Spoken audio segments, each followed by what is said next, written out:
sports and entertainment video. My name is Wood. Do me a favor, you can check me out on the It's Always Personal podcast.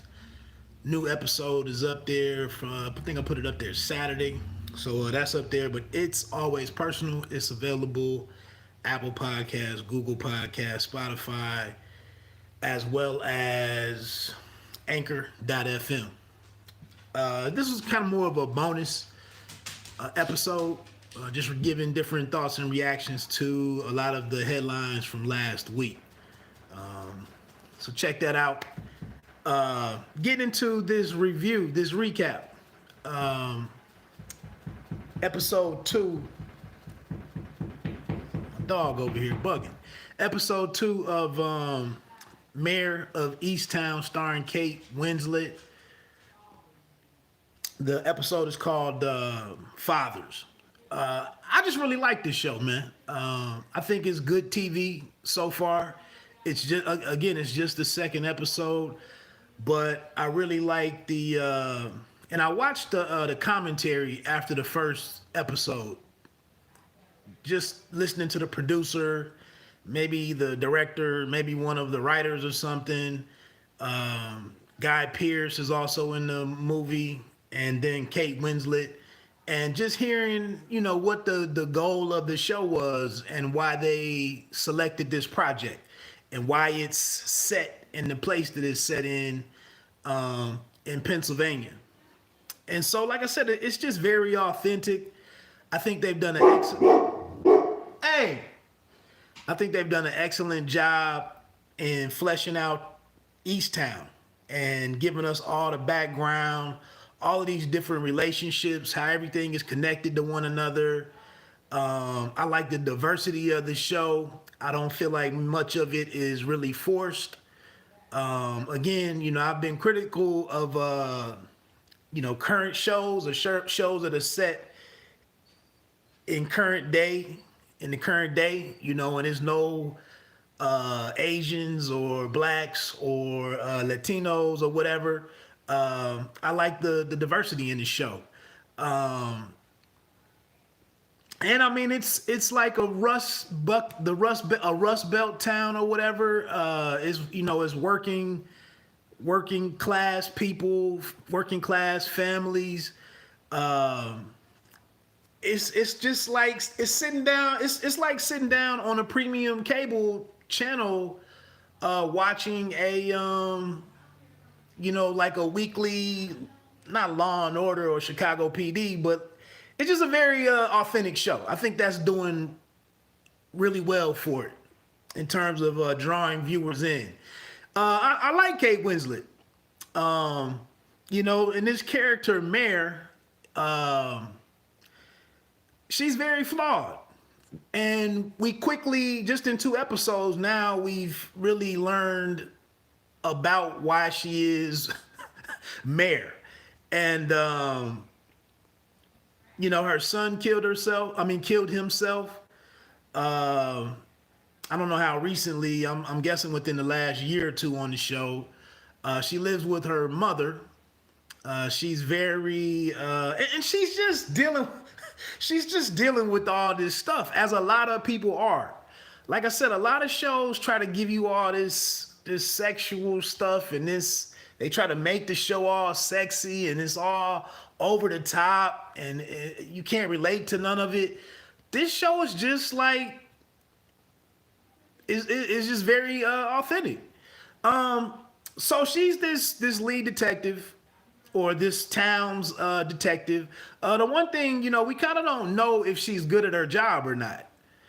She is does have a lot of cachet in the town because she made this shot years ago for the high school, which has to be a smaller high school, to have won the state championship years ago, and she hit the shot. She was also the point guard, of that team, and the leader, I presume. And so, again, with the authenticity, the small businesses, the Brianna girls, parents run the restaurant. We got a sense of Erin, the girl who was killed at the end of the first episode. We got a sense of her dad. He works a 9 to 5 job.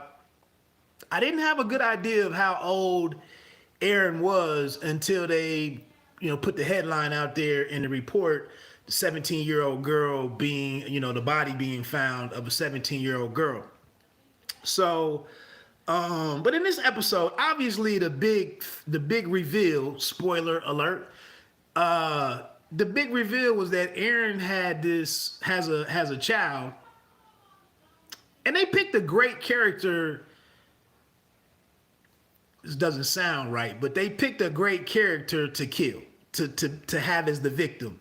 Because Aaron, even though we only knew her for maybe 5 or 10 minutes of screen time or whatever, probably closer to 5, she was just kind of unassuming. She was kind of meek. And I don't know, I could just imagine her in a small town just going, wherever life takes her. She had this boyfriend, and they had a kid, while she's in her late teens. And the bombshell in this episode is that the kid may not have even been Dylan, her ex-boyfriend. And her father mistreated her to a certain degree. He came over to her last week after the macaroni dinner, macaroni only. But the father came over to her after she said she didn't do something right, and he confronted her in the kitchen, and that kind of gave you a sense that there was some kind of I don't know if it was domestic violence or whatever, or he was beating her or whatever, but he was on edge, as he told her, "I pay for all of this stuff for your baby." So that's another great thing that they've done with the show. I got like 8 suspects right now, maybe even 9 suspects. One thing in the show that was a crazy look was that the father, after being told about his daughter being killed, obviously he reacts like a normal father would. But what's good, Jamal? Just talking about this new show, man. I know it's not for everybody, but I'm digging it. But yeah, the father, that was the one thing that was a bit of a reach for me with the show, is that, he instantly feels that the baby's father killed his daughter because he hated her, and he hated the fact that she had the kid that affected his life. So he just immediately goes out. It's on Showtime, man, Sunday nights. But he just immediately takes this young boy out into the woods and shoots him. Now, we don't know if the boy is dead or not. He was crying to the guy, "Hey, I didn't do it. Trust me, I didn't do it." He was begging for his life. And it was funny because he was such a tough guy in the interrogation room. He talked to his parents real nasty. When his mom was like, "Don't you think you should stay inside right now?" And he was like, "F that. I'm going to do what I want to do," and so on and so forth. And then 10 minutes later, this dude is in your car with a gun on you, telling you to drive out into the woods and run while he shoots you in the back. So we don't know if Dylan is dead. For shock factor and to keep us tuned in, it looks good, but I'm thinking the kid might not be dead. And maybe he even played dead, thinking that was the only way out of it. But back to Mare, Guy Pearce, he's a suspect for me. I forget what his books are about, but there has to be a reason why he's involved in the show, with him being a visitor to the small town, beyond just being this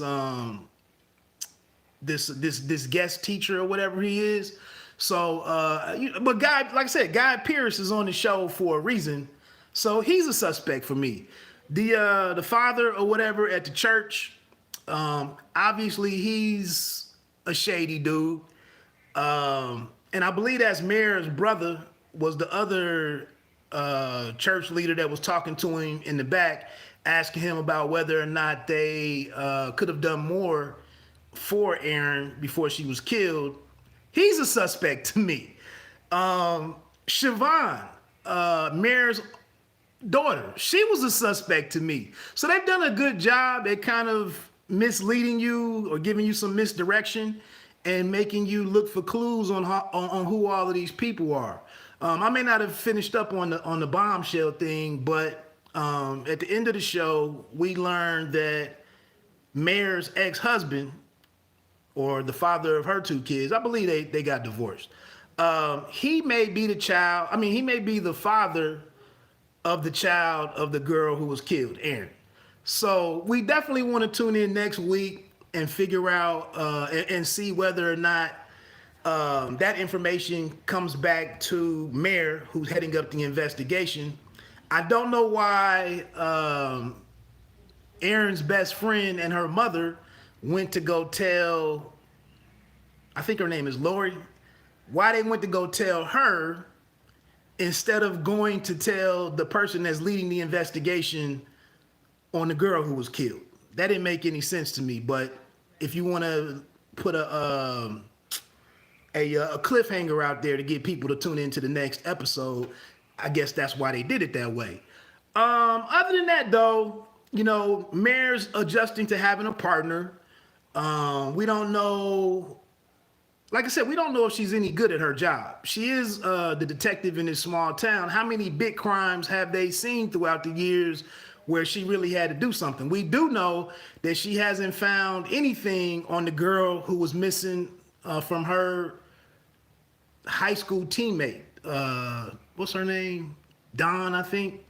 Her daughter's been gone for a year, and the police department doesn't have any details, or they haven't made any progress into the investigation.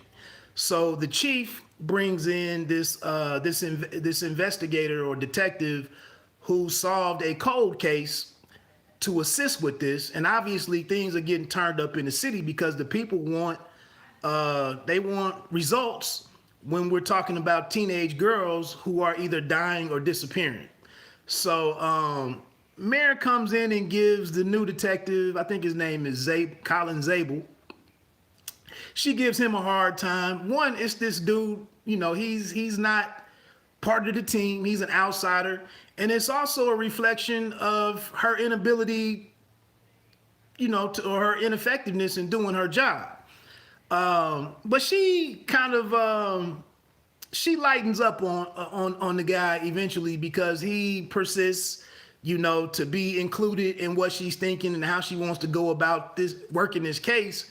And obviously he wants to solve it and wants to have some justice for the young girl whose life was taken. So we see some thawing of the ice there. Mare also broke down and agreed to go do the book party with Guy Pearce's character. I can't remember his name. So she's showing these signs, and we get some humor in this episode. The little dish that Mare ate at the party that she spit back into the napkin and stuffed into the cushion of the couch. That was a hilarious scene. And the fact that she was pissed off, which was, you know, she's impatient, and she tried to put some, she tried to get dressed up and come out and do this, make this social, appearance, make this appearance at this social gathering, and then to go and be embarrassed by Guy Pearce, who's too busy signing autographs and flirting with the other ladies in the city. So that was one funny part. And then we also get the moment with her ex-husband, who now lives directly behind her house, which is funny in itself. But she goes over to speak to him because he's a teacher. Like I said, we're getting to learn how all the characters fit into this small town. And I think that's very important for the story. But with him being a teacher, he actually used to be the teacher of the girl who was killed in the first episode. And so she goes to talk to him to ask, is there anything that you can tell me that might be useful in the case? And again, we get pointed back to the father, to Aaron's father. And, he tells her that I didn't really ask her directly about her home life, but he says, I could sense that, there was some kind of abuse or a contentious relationship at home. So that points us back to the father again. So like I said, they've done a good job of kind of giving us all these different individuals to think of as being the killer, um, and giving us reason to tune in from week to week. So I like the show. Again, I don't know how it is only going to be 7 episodes. I think at this point in time, it's only going to be 1 season.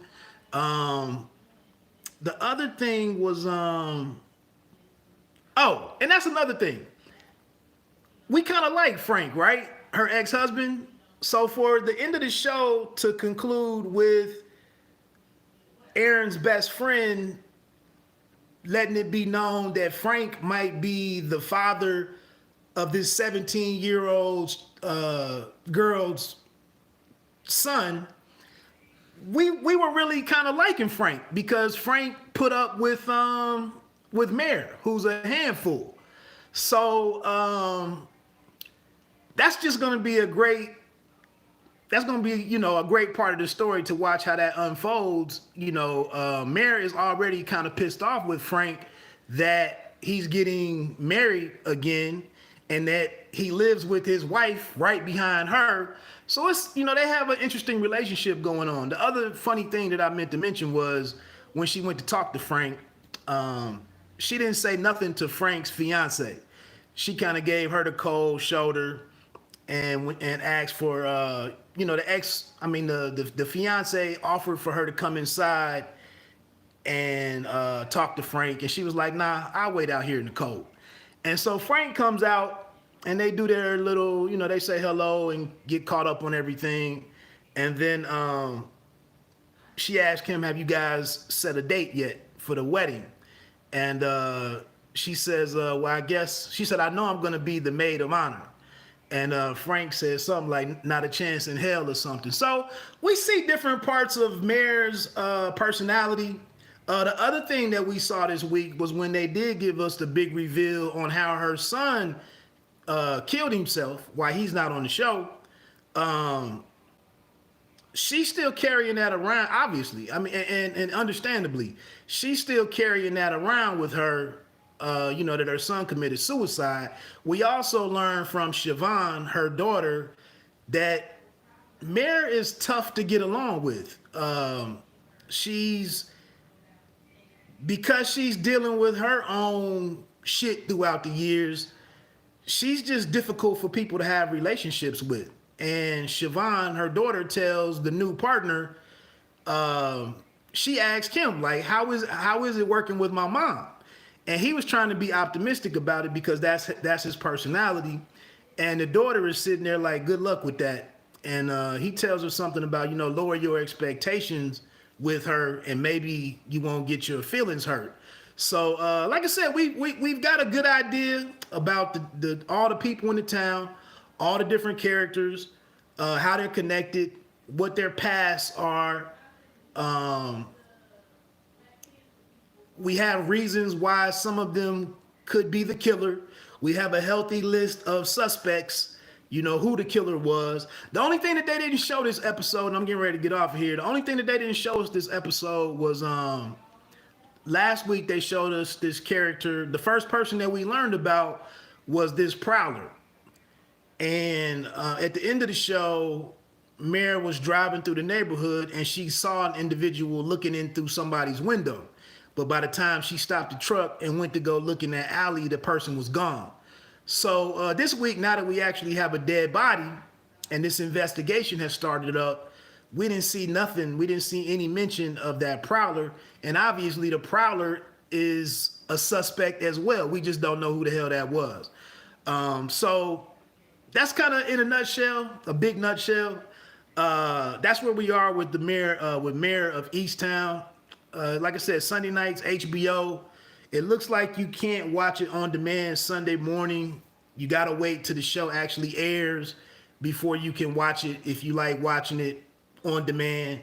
But I think it comes on at 9 p.m. Eastern time is when they air it. So, like I said, I'm kind of invested in the show. I dig Kate Winslet. The other characters, like I said, besides Guy Pearce, I don't really know any of these other actors and actresses except for the woman who plays Mare's mom. Like I said, she was the federal investigator in The Watchmen, which was also on HBO. So anyway, if anybody likes the show, holler at me about it. If you have a suspect that maybe I didn't listen or that I didn't list, let me know. If you have somebody who you thought did the killing, I'm gonna throw it out there. I'm kind of wondering if the only thing is she ended up naked in the creek. That kind of tears down one of my suspicions. But I was wondering if maybe she suffered a head injury after Brianna beat her up, because they mentioned something about she might have possibly had a concussion. I was just wondering if maybe she walked off into the woods by herself. Maybe she had an accident and just ended up dead. But like I said, since she ended up completely naked, that really doesn't fit. And that's what it is. It's early in the show. You're trying to be the first one to figure out, who did what, how it happened. That was one of my ideas that I had. But again, she did end up naked. So somebody had to take her clothes off. So I don't know. I'm looking at the father a little bit, just because of the way he confronted her in the kitchen before she went out. But he was very believable when they told him that she was dead. The only thing is, how does your 17-year-old daughter leave out for the night and you went to sleep without making sure that she came home for the night? That's not a good look for him. But he was like sleep on the couch or sleep in the recliner or something. I don't know, but that's not a good look for him that your teenage daughter doesn't make it home and you don't even know until the next morning at 8 a.m. or something. So that's not a good look for him. Frank is such Mare's ex-husband. He's such a nice guy and such a friendly character that I can't see him being the killer. I can see him being the killer because they've set him up to be such a likable guy. And obviously, if he's been sitting on this live for a year or two, or however old the baby is, but we didn't have any reason, we hadn't heard any kind of interaction between Frank and Aaron to think that he was mad at her for having a child. So I don't know. I'm not too into Frank right now as the guy. So that's about it. Check it out. Let me know what you think. I think this third show should be pretty decent. Like I said, the show's moving along pretty good. I mentioned on the first update about the show, HBO just had a show called The Undoing on there maybe a month and a half ago. And after 6 episodes, there was no real payoff to the show. And if you knew what the title of the book was that The Undoing was based off of, the name of that book was called You Should Have Known.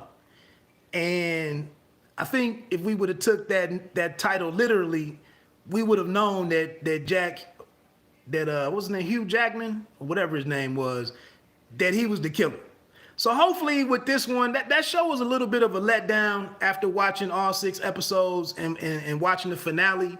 It kind of left a bad taste in my mouth that it really didn't do a whole lot. I'm hoping here, the way that this show is building, that at the end of it, it's a payoff in us giving our time, for the 7 weeks that it's gonna take to find out who the killer was. So anyway, let me get on out of here, man. It's the end of my lunch break.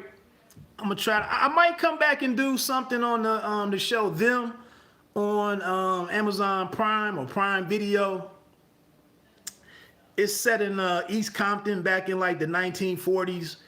It's this genre of what are they calling this? Like racial horror flicks or something.